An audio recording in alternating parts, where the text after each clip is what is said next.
Okay. So hello everybody, good morning, good afternoon, and good evening from whichever part of the world you have tuned in from. Welcome to Latokun VCTV show. My name is Osita Eghon. I'm regional manager at Latokun. Latokun is a venture capital TV organized by Latokun VCTV crew to spread the word of technology and entrepreneurship, all together connecting investors and startups through a series of events like this. In today's event, I'm joined by my colleague Nathaniel, who will co-moderate this event with me. Hello, Nathaniel. Hello, Sita, and greetings to all our audience from wherever you may be dialing in. My name is Nathaniel Amida, and I'm from Nigeria. And we welcome you to today's show. And we look forward to talking with our guests about the trends in cybersecurity. And we look for you to have a good time and learn a lot from this episode. Thank you very much. Thank you very much, Nathaniel. So before we go on, please bear in mind the time slot for this event is 60 minutes. So please relax. I won't be taking much of your time. And there is so much to learn, right? Yeah, so in today's discussion, we'll be looking at cybersecurity and how businesses can avoid the pitfalls and better strengthen their systems against cyber attacks. It is true the topic of cybersecurity is sweeping the world by storm, and with some of the largest and most advanced companies in the world falling victim of cyber attacks.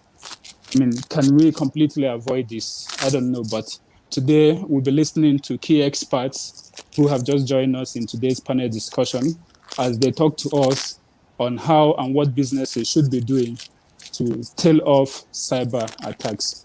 So I'm going to start by opening the floor to the speakers to introduce themselves. So please, the speakers, starting with Gary, introduce yourself, please. Yeah, sure, Sita. My name's Gary Fowler. I'm a serial entrepreneur and investor. I built 17 companies, been involved in 2 unicorns. I was on the original management team of Click Software, which was sold to Salesforce about 21 months ago for $1.35 billion. I also am the co-founder of Yva.ai. Yva.ai is an AI HR tech company, and it is a unicorn.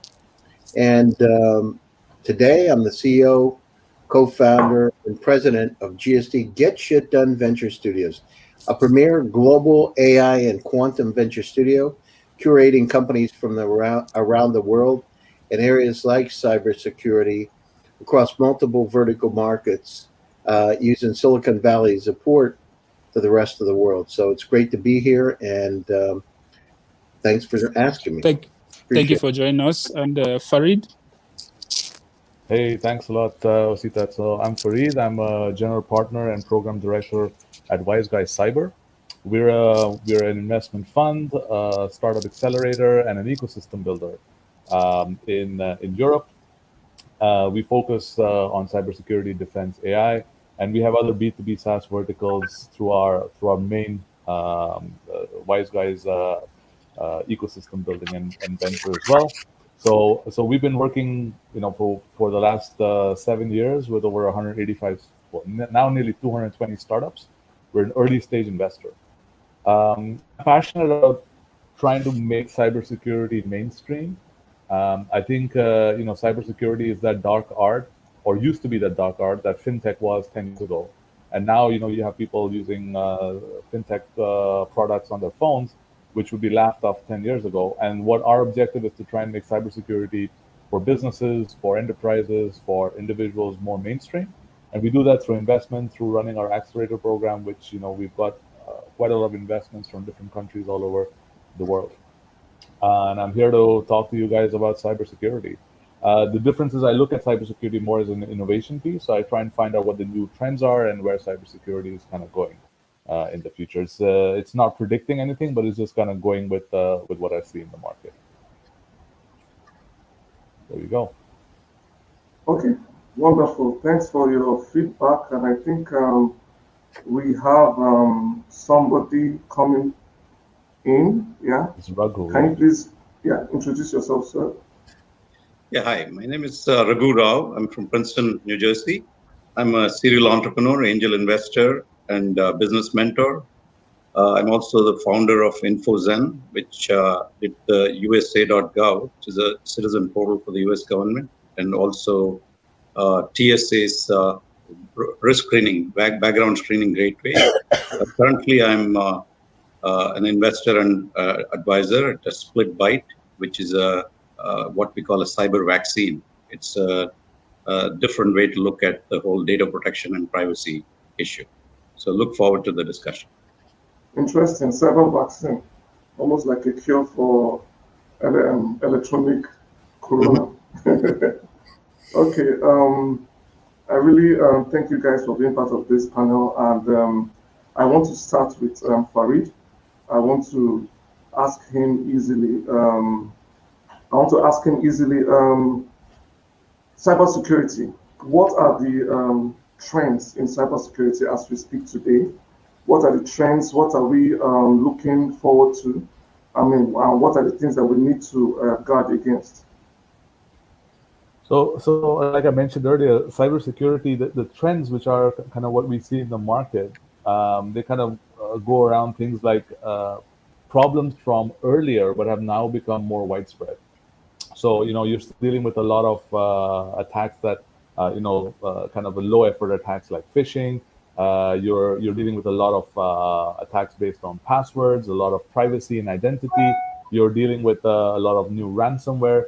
Basically, essentially what's happened is all the stuff that was usually kind of swept under the carpet 10 years ago is now just become more mainstream. So the trends that we see is a lot of focus on solving the same problems that were there or similar problems that were there 10 years ago, but more bite-sized pieces of it. So that, you have now a lot of companies trying to solve this for enterprises, the guys who can't, who can't afford the big boys, the guys who are, running their businesses from home. And this is all because of that in the old days, you could take your data and you could put it, your data or your, whatever that you wanted to protect, you could put it in a nice vault. You would normally take a backup of it, put it in a vault and seal it. And you have to just protect it from fire. But now you're dependent on not only your protection, but on the protection of your suppliers, on the protection of your users, on the protection of your employees.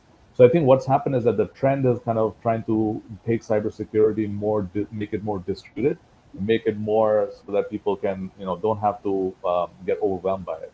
So we see a lot of movement in that, especially in privacy, in identity, in data protection, because there's also huge consequences in it. But it's becoming more and more mainstream. More and more founders are kind of interested in solving these problems.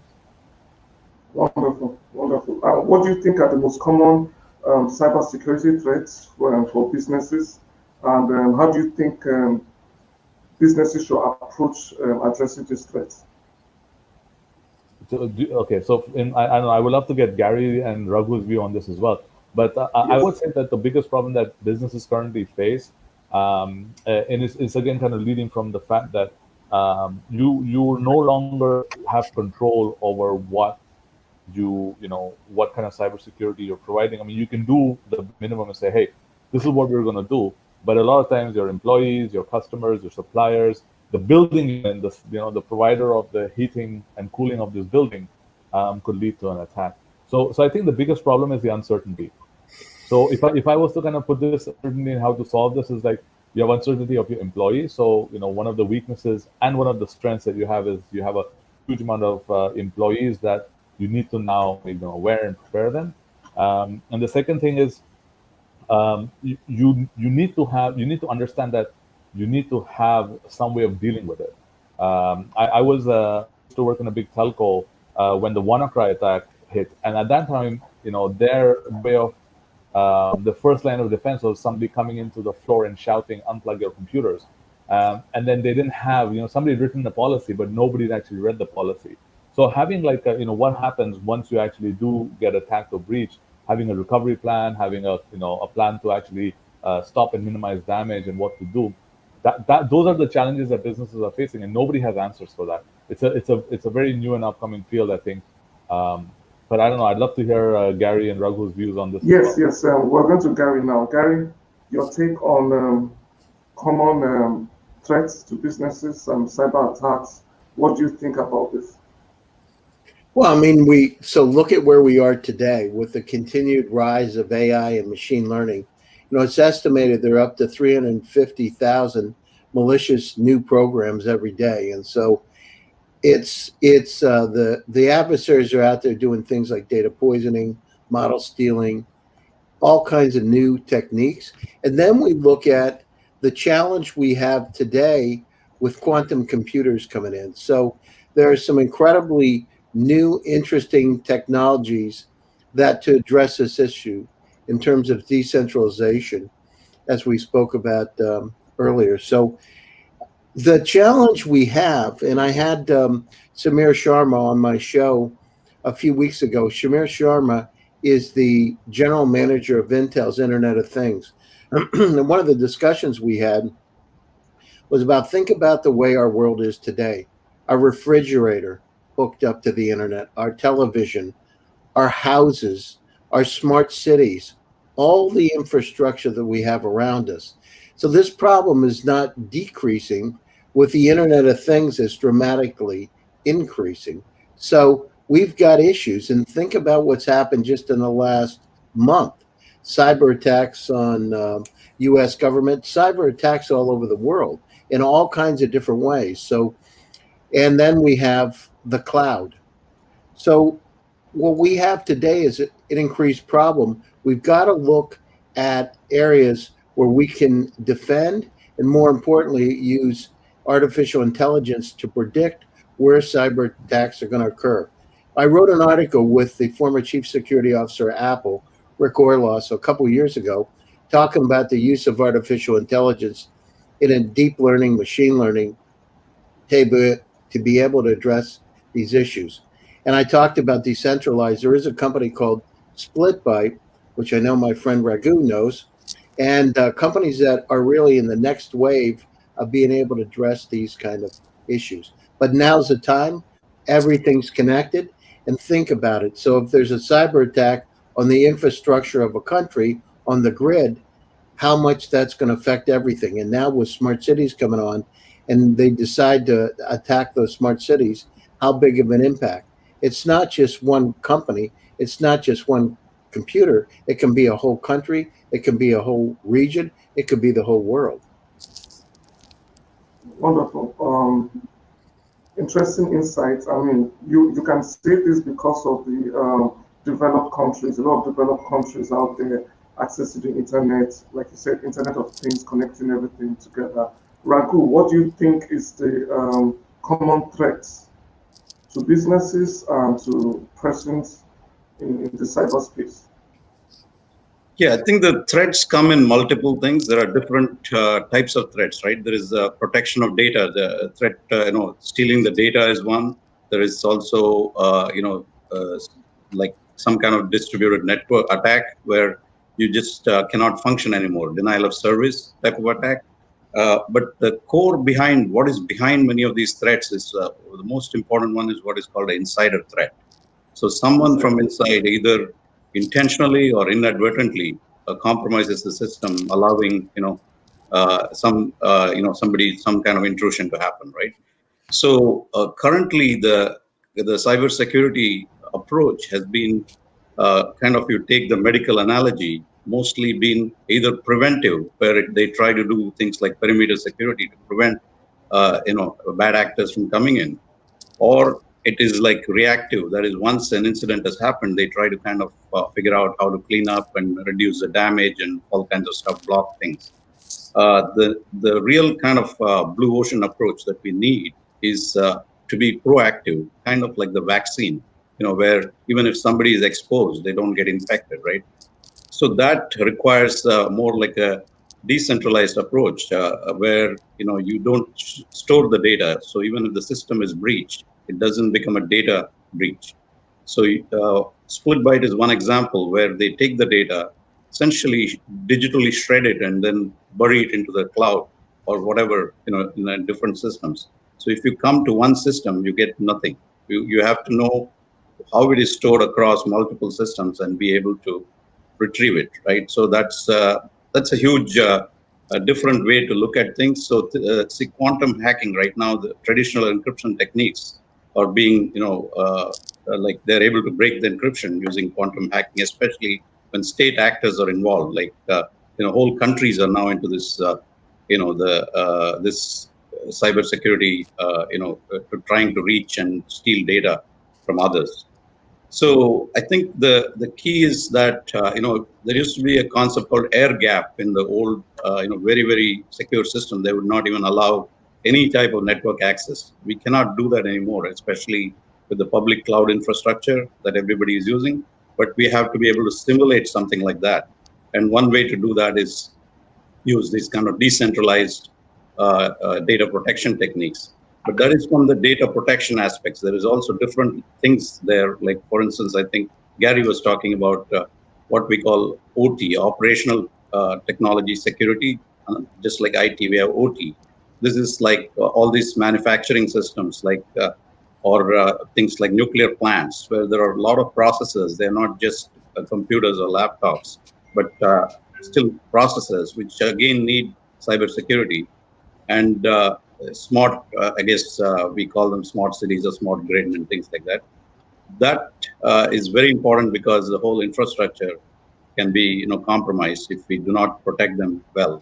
So I think the size of data is so huge, and the other aspect of security is privacy, which which is very, very important, because it's not just about data theft; it's also identity theft, where somebody's identity can be taken, and they can. I don't know if you have steal from them or impersonate them and all that. Yeah, it's pretty common in most part of the world. I think at this point, Daniel, this is scary, right? Sorry, it's pretty common here. I had it happen. Oh, really? Yeah, and they actually started to get loans. They had $40,000 in credit cards, all kinds of things. I got a cybersecurity consultant to work things out, but it happens a lot more than you think. And sometimes people don't notice it. I happen to notice it because I got a letter from a credit card company because the person that stole my identity disputed a charge on a forged credit card. So Wow. it was so it happens everywhere. We're all, we all have a chance to have our identity. Look at companies around the world, these companies that look at our credit that have been breached, and they've taken a lot of the information, very secure information, and used it against the people and put it out on places like the dark web. And my consultant said my information had been on the dark web. So this is not just about developing nations. This is a problem for each and every one of us. And the developing nations, the thing is, Nathaniel, look at it today. I mean, as the company develops, I remember when I was first in Russia and they called it the third world country, et cetera, at the time. But countries develop very, very quickly. And now as you're building your infrastructure, you need to understand, you need to have technologies like a split by in front of you to be able to take care of that problem before it happens. I totally agree with you. I mean, we've seen different instances now where cybersecurity is a threat to an individual, a government, or a country. I mean, so it could come in any form, and there is need to be more proactive than reactive about this. I will hand over to my colleague Osita, and you follow up from here. Yeah, thanks, guys. Thank you, Gary. And it appears as long as a computer exists, we will continue to be at risk of having our digital data compromised and manipulated. But looking forward to when these issues will be solved. So moving on to the next question, Farid, I would like to start with you on this, because I know you have a vast knowledge in this field, as well as other speakers and Gary as well, with all that AI stuff going on. So Farid, tell us, are there technologies that can be used effectively to fight off cybersecurity crimes or flag system vulnerabilities that might aid cybercrime? So the answer to this question is, of course, there are technologies that can reduce cyber, your chances or the risk that that you have of of having a cyber crime. But I keep telling people, like, if you believe, if a consultant comes to you or a technology comes to you and says, hey, we're going to protect you 100%, that's a lie. So eventually, I mean, like Gary said, even the best, they get breached. Even if you are a cybersecurity expert, your PayPal account will get hacked. So what I would try and say is that there are obviously a lot of methods by which you can reduce this risk, right? And effectively, cybersecurity is not about. I mean, good example is you can put a lock on your house, and you can put an amazing lock on your house, but somebody can still come and break your window, right? So there's going to be always going to be risk. And so I'm not here to kind of say like which is better. I mean, we've talked about quantum hacking. We've talked about like AI, AI models being used to predict stuff. This is great, but technology for the hackers moves at the same speed as well. I mean, you have hackers who are able to kind of, and some of this hacking is not that it's being done today. I mean, there are people there. You have, especially when it comes to corporate hacking or hacking by big states. They're already in. You just don't know it. They're just looking for an opportunity at the right time, political time, and stuff like that. So I think like I'm always of the opinion that you can buy as many boxes as you want and you can put it in. You need people who understand what these boxes do and what they protect.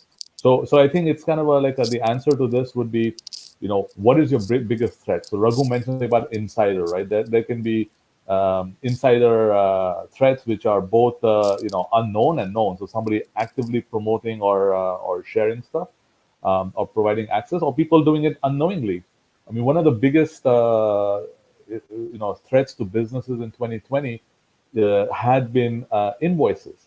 So people just kind of slowly kind of slipping into the email chain and changing the invoice payments so that they paid certain accounts, and companies have lost millions of euros of money, which is not even insured. You can't get it back because you legally paid invoice. So what I'm trying to get at is, yes, there are certain systems that can protect them. Are any of them techniques 100% proof? No. Do you think that we will get something like that? Like like Raghu has mentioned and Gary mentioned, like we need to be kind of adopting more tech. I think that we need to be adopting tech, but we need to be also making our the people who are in the equation more aware of what can happen. So there's going to be this time where it's going to get worse, and then it's going to get better. So in my opinion, technology is great and you can bring it in, but it still can't protect you. I mean, the fundamental way by which artificial intelligence and modeling works is they take everything from the past and they try and predict. And if you've not had a attack of a particular kind, you can't predict it. So it's always important to understand, like what Raghu said, what happens once you've got something, how do you react to it, and how do you prevent it? And to me, those are the things that people don't get, and you can't buy boxes for that. I mean, you can, but you need to really understand what threat are you preventing. And a lot of businesses don't understand that. They think like, okay, I'm going to get this box that has all the labels or the certification is going to protect me. But unfortunately, that's not the case. Thank you very much, Gary. Do you have something to add on that? Yeah, I mean, it's I remember when I had a criminology course in undergraduate, and the one thing that they said then was basically, as the good guys come up with ways around it, the bad guys figure out how to avoid it. So, I mean, this is a problem that will continue on and on and on. The difference between now and before is it's not about an individual, as I said, or about a company. It could be a whole country, and especially with geopolitics. I mean, look at what happened just in the last few weeks. So these are things, and now the rise of quantum computers. Imagine systems that can work so fast, they're 100 million times faster than the supercomputer. They can literally do something that would take a supercomputer 10,000 years, and they can do it in 200 seconds. These are the kind, and China just came out with a new system. These are the kind of things, these systems that can go out. Now tie that in with artificial intelligence and throw that against a country or company and hold them hostage. Imagine what the impact could be. So we need to go down through today and start looking at how to be able to defend, how to be able to defend against these quantum AI attacks that are going to happen in the not too distant future. Right. Thank you very much, Gary. Just to add to what Gary said, Gary, I mean, so I completely agree with you. But what I see normally is that it's far easier for somebody to drop a pen drive in a car park with your company's logo on it, and 9 out of 10 employees will pick it up and put it in their laptop. Yeah, I just saw that actually. Exactly. It was in Iran actually, when they were talking about how the information got into the nuclear power plants. They actually said that was one of the things. They said an expensive drive that was dropped in a parking lot and would go in, and it was one of the speculation of how those viruses got into their programs. So I mean, it's that you're right. I mean, and then the other thing is public Wi-Fi. People who are out there using public Wi-Fi don't understand it. This is one of the ways that they can get into your system, or a picture, right? You get a picture and you download a picture. It could be embedded inside that picture. So, I mean, one of our startups, they do vulnerability testing as a service, which is quite different to what, normal cybersecurity experts offer. And just to give you an example, they did a vulnerability test of public CCTV cameras that are provided in a big European capital city. 72% of those cameras had out-of-date passwords, out-of-date firmware, the same password at install. So they were vulnerable to any kind of attack. Wow. And they had no network segmentation. So you could actually get into, deep into the networks and, the computers of the city public authority. And the funny thing is, Grughu, you mentioned something called as operation technology, OT, and you have IT. And this is one of the disconnect that we see as well. OT is all about putting machines and equipment, and then IT is all about protecting it. And the funny thing is, currently, and this is changing, but currently there's no bridge between it. So the OT guys put up the cameras and say, okay, my job is done. And the IT guys are like, well, it's not my job to protect this camera because, somebody else is supposed to, update the firmware. And so these cameras have been lying there for 5 years. They're all active. They're all working. They're in operation. So you have these kind of disconnects, which are, mind-boggling.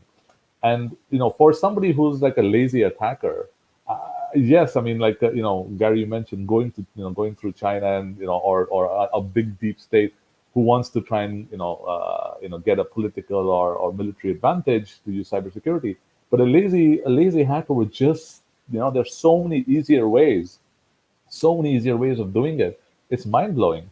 So I think like there's so many like low-hanging fruits that, and a lot of the startups that we see, they're trying to kind of, counter this, because this is where you can really kind of make a difference in volume. Of course, you can't protect from, some of the deep state stuff that's going to come out. But I just wanted to say that, there are these really simple things that are out there, phishing, email spoofing, which are so easy that even you and me can do it, right? And we'll get a pretty good response. We got a 70% hit rate on it, and it's crazy. Farhan, I just got one this morning. It said GSD policy update. Now, I'm the CEO of the company, right? So I know if a policy comes out, please check this document. Your Microsoft 365 has been compromised. And so I get this thing like it's from me, right? And it's crazy. So if somebody didn't know, I mean, I don't know about you, but I don't like, if anything's even a little bit suspicious, I don't look at it all anymore. At all. I don't take any chances, especially if it says download or go to this website.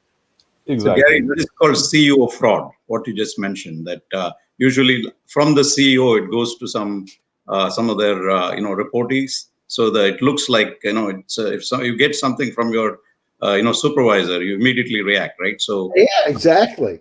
So, or even like a large company, right, Raghu? And somebody says, hey, this is your immediate attention. This is from the vice president of operations. What are you going to do, right? You know what I mean? You got to like debate. Do I call up his office and try to get a hold of him and see if this is real or what? Yep. Yes. So great. Farid, back to the point you mentioned. Isn't it IT security supposed to be part of the main job in an IT unit department in an organization? No, no. Really? This is the job that you're giving them. Okay. An IT department's job is to maintain and provide IT solutions. They may or may not have cybersecurity expertise, and that's a different case. And this is the funny pit that we come to, is that very often we connect both of them together and we say, okay, it's going to be IT because my laptop, but 9 or 10 times it's got different skills. It's the same as like saying, hey, you work as a waitress, so why don't you go cook the food as well, right? Just because it's in the same industry, you can't provide them with that classification. So, and this is why what I was very interesting, because it's a space that's this dark space where you need experts and it's very expensive. But you have to really understand, what am I protecting, and what are the consequences of this risk, and what are the risks? Who's gonna rat me out? Is it going to be a competition? If I'm a small company, no competitor will actually like to hack me. It'll probably be a disgruntled employee or just a random young hacker trying to do something. So you need to really understand. Now Gary got this email. In today, companies don't have a system by which I can report an email. I don't know whether an email is real or not. So I think one of the bigger problems we're going to face, and this is something that nobody's seen, is that everything related to your bank accounts, to your trading accounts, to even now governments are using email. And none of these emails are signed. None of these emails are certified. Yes, in a lot of countries like Estonia, you have digital signatures and stuff like that, so you can figure out whether they're real or not. But you're going to now start having a lot of these easy cybersecurity crimes being committed by the fact that everything is going digital. And you're going to get an email like Gary got, and he's going to get an email from the tax authority, and he's going to get an email from his bank and his phone company just saying, hey, pay here, pay this, change your bank account, your password's been breached, because we're all moving digital. And none of the email providers are equipped to do this. They're not equipped to handle this. And Gary and myself, we're on a generation where we're okay, we kind of get it. But my parents, they have everything online, and they've probably been breached 50 times so far, from an email from Apple to an email from PayPal to an email from somewhere, and there's no solution to it. There's no box for your email. Thank you, Farid. So moving on to the next question, and Ruby, I would like to take you on that. So COVID-19 has accelerated the need for remote work-based environment. We've seen a lot of activities now based on cloud services, files being shared, etc. All these things. So how do we protect sensitive information handled and stored by third-party vendors or cloud-based services? Yeah, I think because of the pandemic, what has happened is that everybody is forced to kind of use the public networks, right? Before there was this, I think Farid alluded to it. You had like a data center where you could wall it off and then protect it. But that concept doesn't work, because people are sitting at home and using their whatever their Wi-Fi, their provider. So it is extended into the public infrastructure, right? So that is why you need techniques that the things like VPN and some of those things don't work anymore. So you need a technique that will protect not only the connection, but also authenticate it in a way that it's not just about one password. There's something called behavioral biometric, right? There's regular biometric, which is they use stuff like fingerprint or iris scan or like facial recognition.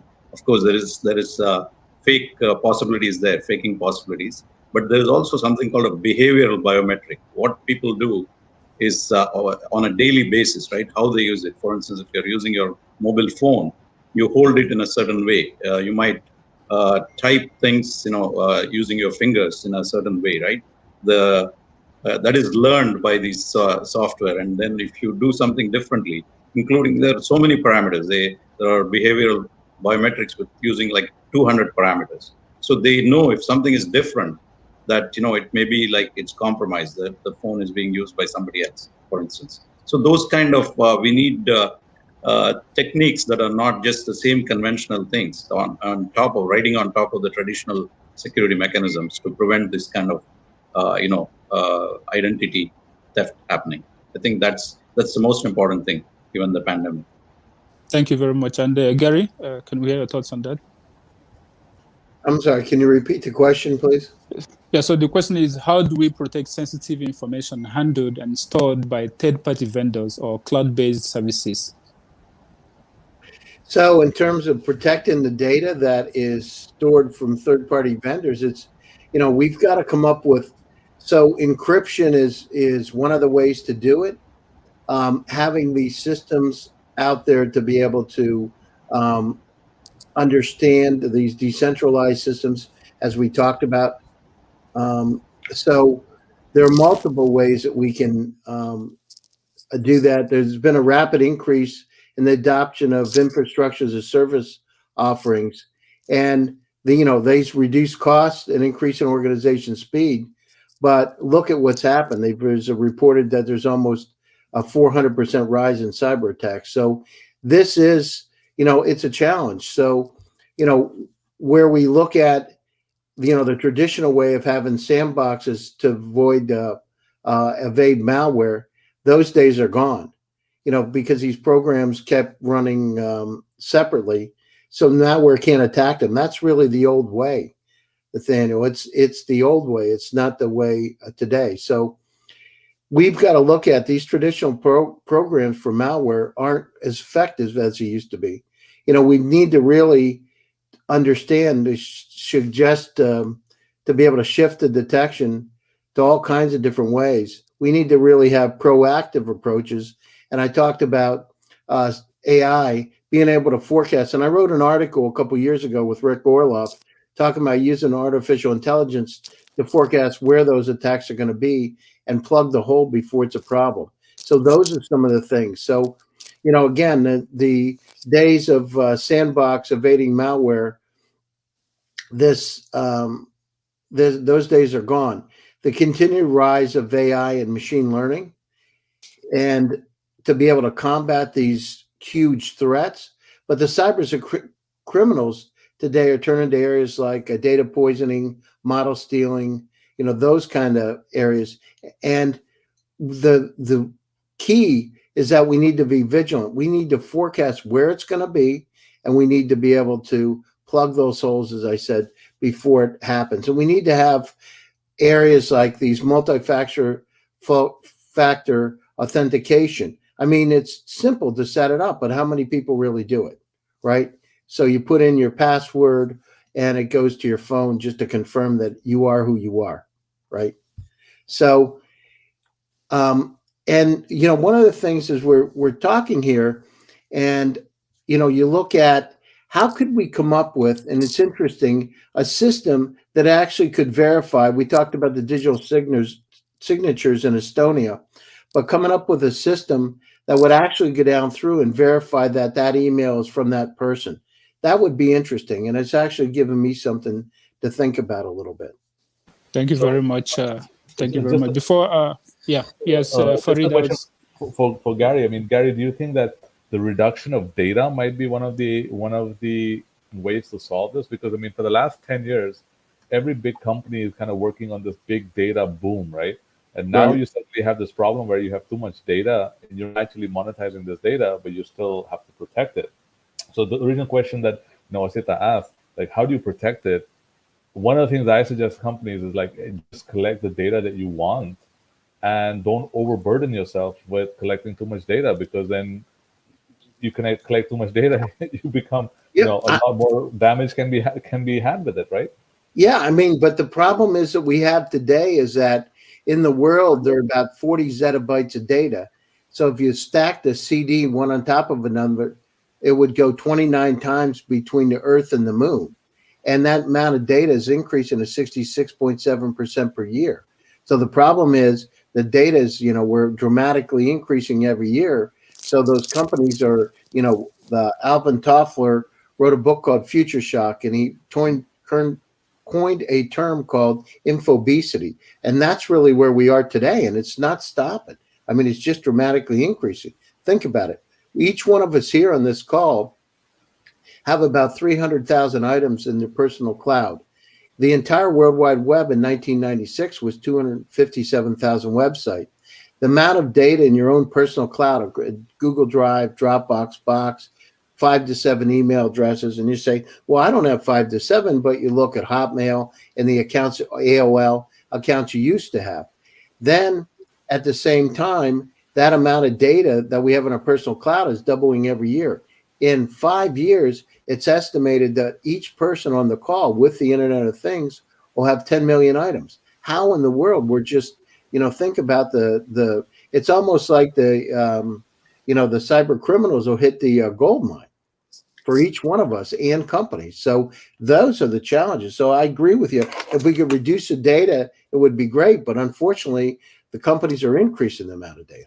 Yeah, I agree with that, Gary. I don't think it's possible to reduce the data because things like, your Fitbit or wearables, there's so much data being generated every second, right?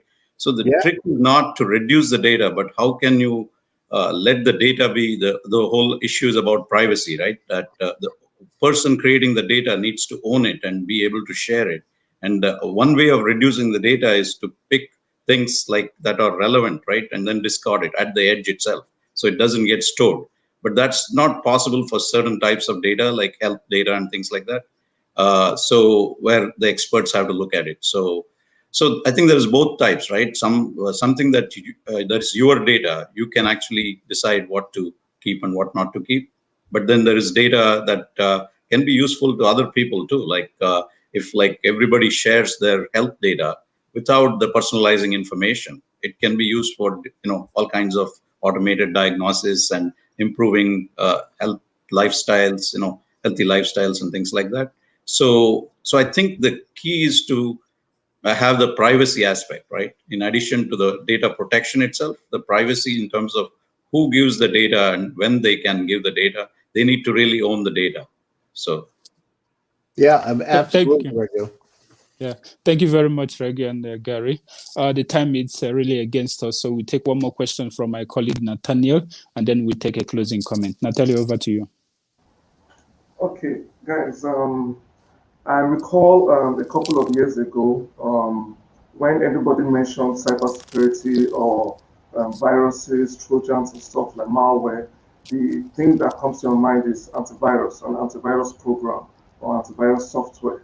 Now, from what you've mentioned, that is obviously not enough. More has to be done for individuals, for companies, businesses, and even on the wider government space.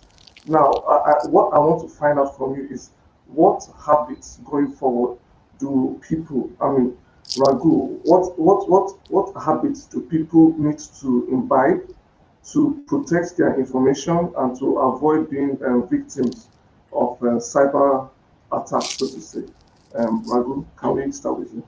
Yeah, I think there are best practices out there. It's about a behavior. It's not just like one time you do it. You see, what is needed is what is called continuous monitoring. That you're looking at for vulnerabilities all the time, applying the right patches. There is things called risk management frameworks that are available. A lot of the corporates use it, but even they just do a kind of a checkbox type of approach. They will do an audit like maybe once a quarter. But these attacks are happening every second. So you cannot just kind of do one time, that kind of approaches. You have to actually be continuously monitoring your system for potential vulnerabilities. And so that is the preventive side, right? Second is the reactive side. Once you detect an incident, I think Farid was mentioning, you need to be able to report it and very quickly stop the damage, right? Reduce the damage. And of course, the third piece is what I talk about is the cyber vaccine, where you actually, even if the system is breached, the data is not breached, which means you need novel techniques that just because the system is breached doesn't result in the data being compromised. So you can store the data in different ways, use techniques like behavioral biometrics to make sure whoever is accessing is the right person. And those things can actually be shifted. You can, instead of doing it the same thing all the time, you can apply different sets of parameters you mix in when you authenticate access to the data.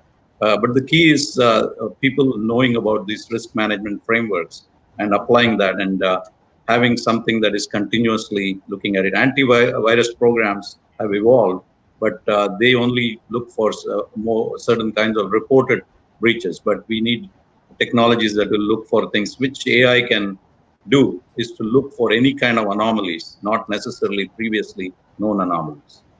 Okay, so do you think we're any closer to finding a solution that is easily accessible by everyone? Like Gary said, he got an email. It could be any one of us. We don't need to be CEOs. We just need to have a credit card. So is there any solution or pathway to get protected, like this vaccine, to get to homes, businesses, and all? Is it happening soon? Yeah, I think we need, there are a lot of these different channels, right? All the channels need to be protected with some kind of biometric data, so that, the original encryption techniques like PGP and all that were very difficult to use, because just to create like an encrypted email or whatever, you have to do, a lot of stuff, and it's very inconvenient, but in today's day and age, this can be automated, right? So the digital signatures can be verified. But again, the technology is not as robust as it should be, because there are so many vendors. I think, some countries like, for instance, India, you'd be surprised, is like gone all digital, right? They have this DigiLocker where you can have your digital signature. They have a Aadhaar, which is like a way to identify each citizen, right?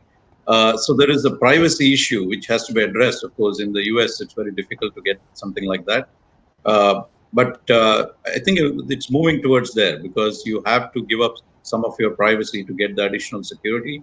And then we can have, like I was saying, the owner of the data should be able to control how they share it. I think that's the most critical thing, because now we don't know, once we give the data to somebody, how they are protecting it. That is the biggest challenge, right? So we have to be able to have a way to continuously monitor the data that we are sharing, and be able to pull it back, or just let them use it and not keep it, right? So that those kind of techniques, and it's happening. It's just now only the scope of what needs to be done is becoming clearer.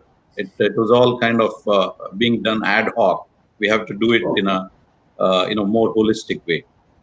I thank you very much for that insight. It gives me hope that there needs to be more proactive measures taken in place, and more advanced technology. And I think that's where Gary comes in, because he's always talking about AI, quantum computing, and its role in protecting and encryption and all that. So Gary, your take, what is the long-term, or what are the habits, what are the things and the long-term prospects for individuals and businesses to protect themselves in cyberspace? Well, so I'm a country boy from Pennsylvania. When we grew up in the country, if it's black and white and had horns and it's it's probably a cow. You know what I mean? It's like, I grew up in a village of 500 people. So, one thing is you need to change your passwords. You can't have these passwords, the name of your dog Spot. You can't go down through. You got to keep it. And the other thing is they'll use the same password across multiple groups. So, it's the same password. The other thing is, we're so interested in getting things on the internet. It said, sign in using your Facebook account. I mean, it's like there's some things we just have to be diligent ourselves. And if you see a suspicious site out there and you're going into it, you got to just be careful. So I would say, some of the simple things: change your password, use two-party authentication. Yeah, absolutely. I mean, most people don't. Oh no, I don't really need to do it, but you have to do it. And so if you start this multi-factor authentication techniques are really important. So I would say that's the place to start. I mean, this is not going to stop no matter what. I mean, we'll have quantum computers defending against quantum computers. I mean, eventually. So like we said, Raghu was right on target with decentralized approaches. These kind of approaches are highly, highly quantum resistant. And those are some of the ways that we can really protect ourselves and plan for the future now. And the problem is we don't think about it until it's a problem. People just don't want to do that. We need to go down through and be, as we said, proactive about it. And once we start to do that and change our mindset, and again, I mean, this has been a problem since, the mid 90s, and the internet really took off with Google, right? And Yahoo. And we just have had these challenges out there. We just haven't been as vigilant. The other thing is, if we look back in time, if you had a Hotmail account, you probably still have a Hotmail account out there, and you used a very simple password many times in the account. So take those accounts that you have and make sure you've secured them, because that could be an in for people coming into your life. Make sure those kind of things are secured. So, but I'm optimistic about it. I mean, the resilience of humanity, we've always been able to come through and address challenges. It's, on one side, we want the convenience of life to have things like IoT and Nest in our house and all kinds of automation to be able to help us deal with the massive amounts of information out there. Now look at healthcare. We're going to have smart pills in our body. You want to make sure those aren't hacked. So we just have to be a bit more proactive about it. Yeah, wonderful. You mentioned something about taking personal responsibility, changing your passwords. What do you think about password managers and all this stuff out there? Are they relevant in a time like this? What did you say? I'm sorry, I missed it. Password. I said, yeah, in a time like this where you mentioned that everyone has to take personal responsibility, Yes. change their passwords and all that. What do you think about password managers? I mean, it's just, and again, it's from my standpoint, it's I would not go down through and use password monitors. What I would do is, for myself, I would go down through and just make complex passwords and change them frequently. You have to have a more disciplined approach. I think one of the ways that we could do it is have reminders that it needs to be done. We don't have anything out there today that says, it's time to change your password. You need to do a new password, like some type of, and it's kind of interesting, right? We have password for years, but my suggestion, I regularly go in and change my passwords. I suggest, it's just keep it simple, right? Have a reminder, change your password. It's time to change your password. I'm going to keep reminding you till you change it, and just do it. But people, the other thing is, on one side of it, we're inundated with information, and people just get a little bit lazy, right? They just don't go down through and do the simple things. So a reminder, I suggest just have a reminder, change your password. Okay, cool. Thank you very much. I hand over to Osita right here. Thank you very much, Gary. So for the sake of time, I think we have to cut the short here. So let's take a closing comment from our speakers, starting with Farid.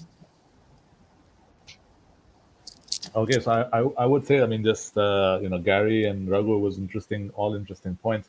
I also share the optimism that Gary has, that things will, we will get through this. But I do think that we have to start taking responsibility for a lot of stuff. And it's interesting, Raghu, you mentioned biometrics, but in behavior biometrics. So we have a startup that does that.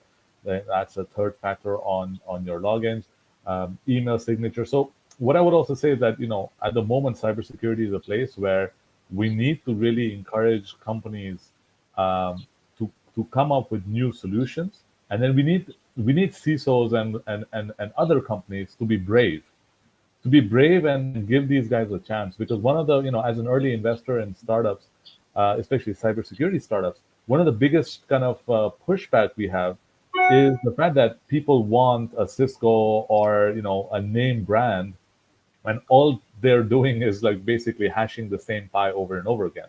So what I would say is that the problem is going to get worse, it's going to get more complex, but so is the technology. I would just say, like, it's time that we need to kind of have a little bit of faith in some of the upcoming solutions that are trying to solve these, and we need to find a better way of supporting them. So, if I have a call to action, which should be like, the number of cybersecurity startups are probably 1/100th of regular SaaS. So we really need like, ecosystem builders to partner and work together. And, my call is to Gary and to Raghu. We have an accelerator, come, mentor, come to demo days, introduce them to companies who think might use them. But this is what we need to solve this problem at scale, right? Fintech didn't become go to your phone overnight. Somebody worked really hard with banks, and now you can trade and look at your bank account on your phone. So this is where we want cybersecurity to be. Thank you very much, Farid. And Raghu, your closing thought on cybersecurity now. Yeah, thank you, Osita and Nathaniel. I think this has been a very interesting discussion. I think the cybersecurity is an area where we need blue ocean approaches, not just the traditional approaches, where remembering a password is a chore, right? You were asking about password managers. We should not have to remember. There are better ways, like I said, like supplement your password type of approach with the behavioral biometric and things like that. Right now, everything is dependent, for instance, on your mobile phone to a large extent, even two-factor authentication and things like that.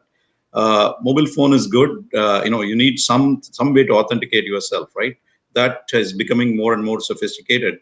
Again, AI and many of these decentralized techniques is what is going to make it so that you don't have to remember your password as such. It is automatically something you can authenticate yourself with. I think that's where the industry is going, but they have to figure out a way that it works in all situations.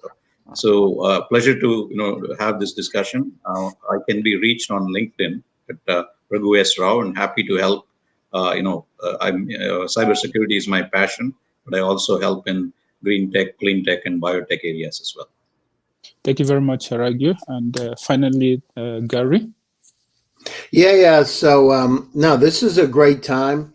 Think about what's happened over the last year in the digital transformation. It's really brought us all together. Here we are on VCTV.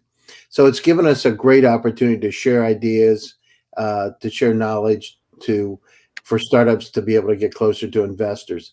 I'm excited about the future. I'm excited about quantum computers and the kind of things, and AI, and how it's going to fundamentally change our lives. I also understand there's always going to be threats out there. And as I said, we've already responded to those threats in kind. And I'm excited about the future. Data is around us. Data is growing at an incredible rate. As I said, 66.7% per year, which is an incredible amount. And so what we need to do is we need to have tools out there to help us understand the data, and tools out there that help us defend against the threats, and also systems out there that help us. As we talked, I had thought you said not password managers but monitors, and I actually started to think, that's interesting. As a company, I was thinking, so actually made me think about things. So I'm actually gonna awesome. dive into a little bit. So I misinterpreted what you said. So, but it's interesting.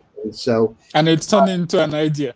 It's turned into an idea. What I'm thinking is, what if we had a cybersecurity assistant to help us understand where the threats are? So it's almost like an intelligent, smart assistant, but it's really intelligent, but it's a cybersecurity assistant to instantly understand where your vulnerabilities are and help you understand what needs to be fixed or fix it for you and alert you to what's fixed. Thank you very much, Gary. Yeah, so thanks for the idea. My misinterpretation turned into another idea. Great. Thank you very much, everyone. Thank you, Gary, Raghu, and Farid for coming on this show and sharing your insights and ideas with us. Great to have you, and I hope to see you next time. All right, viewers, unfortunately, we've come to the end of today's show. I hope you enjoyed it and learned a lot. We'll see you next time. And so if you're there, an entrepreneur or business, you want to get on the show, pitch your idea, and get meaningful insight from our panel of speakers, or you want to get on the panel discussion and share also your thoughts and insights, do write us an email to Latogan VCTV crew or myself or any of my colleagues, and we'll get you on board. All right. Thank you again for joining us today. Until next time, see you. Bye-bye. Bye.